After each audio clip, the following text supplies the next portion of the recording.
Masih dari mancanegara pemirsa, pandemi COVID-19 benar-benar memukul aspek kehidupan baik sosial maupun ekonomi.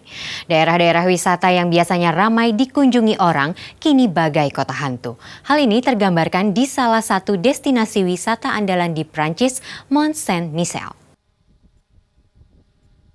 Hembusan sejuk angin mengalir di sekitar biara berusia berabad-abad di atas Mont Saint-Michel, sebuah pulau pasang surut di tengah-tengah gumuk pasir yang luas di lepas pantai barat laut Prancis. Hembusan angin turun menuju gang-gang yang sepi dan melewati restoran-restoran kosong. Pada saat kondisi normal, gunung ini menarik lebih dari 2 juta pengunjung per tahun.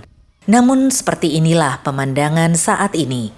Kota terlihat kosong kecuali beberapa warga lokal pemilik restoran, toko cenderamata dan kafe yang hidupnya tergantung pada pemasukan dari wisatawan. Bagi Yang Galtong, wali kota Komuniu Mont Saint-Michel, penguncian akibat COVID-19 telah melucuti Mont Saint-Michel dari suasana kosmopolitan yang dibawa oleh kerumunan wisatawan. Voilà, c'est tout à fait ça. Le Mont Saint-Michel se repose. Mais enfin, au niveau économique, on s'aperçoit que c'est quand même un peu triste parce que le monde amène une certaine ambiance, vous voyez ce que je veux dire, parce que c'est très cosmopolite, hein, on entend parler anglais, allemand, japonais, chinois, enfin toutes les langues. Hein. Alors là, ça fait drôle. Biara Mont Saint-Michel didirikan pada tahun 966, dibangun di atas tempat suci yang didedikasikan untuk Malaikat Agung Michel. Pada abad ke-13, pekerjaan pemugaran dimulai pada bagian tengah dengan arsitektur gotik, di mana dinding tinggi dan puncak yang menjulang. Turis mulai berkerumun ke biara dan desa yang muncul di sebelah-sebelah tembok biara pada tahun 1980-an. Setelah itu, kawasan ini pun ditetapkan sebagai situs warisan dunia. Sekarang dengan Perancis di bawah penguncian virtual, Mont Saint-Michel tertutup untuk umum meskipun pariwisata adalah satu-satunya sumber pendapatan. Pemilik toko souvenir Mark Iris saat ini tengah mengkhawatirkan nasib 20 staf dan bisnisnya. Et donc, je dirais presque que c'était manu militari, puisque à 9h, c'était, voilà, messieurs, vous n'ouvrez pas, et terminé. Voilà. C'était extrêmement, on était, nous, même pas une minute. C'était extrêmement brutal, quoi.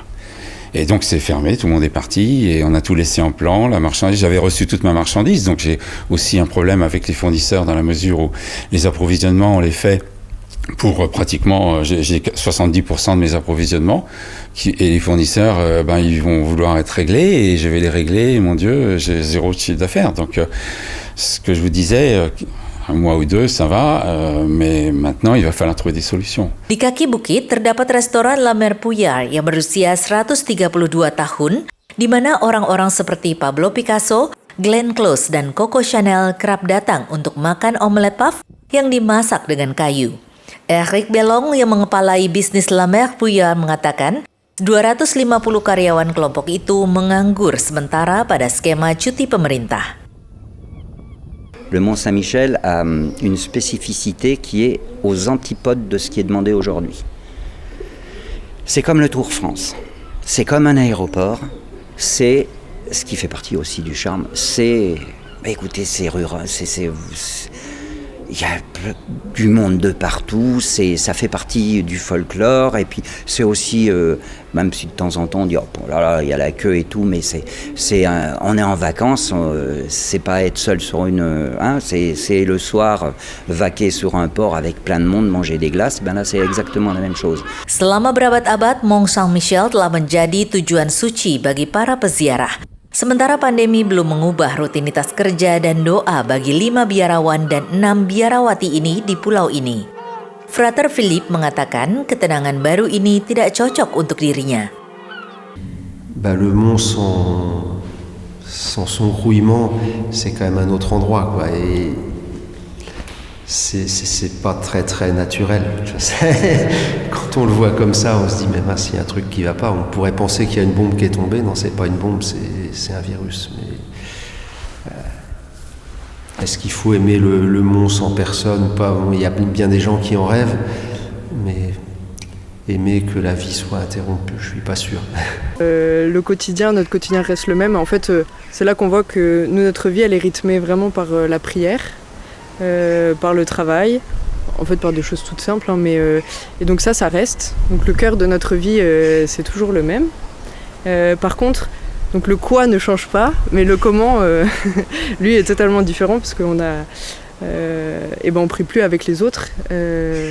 On n'a plus les visiteurs dans l'abbatiale, donc l'abbatiale est complètement vide. Le mont est complètement vide. On est un peu plus d'une quinzaine là sur le mont, dont 11 frères et sœurs. Tidak akan ada pelonggaran pembatasan pada kehidupan publik hingga setidaknya 11 Mei dan bahkan masih tidak jelas kapan Perancis akan membuka kembali perbatasannya, mengizinkan festival dan mengizinkan sektor pariwisata untuk berjalan kembali.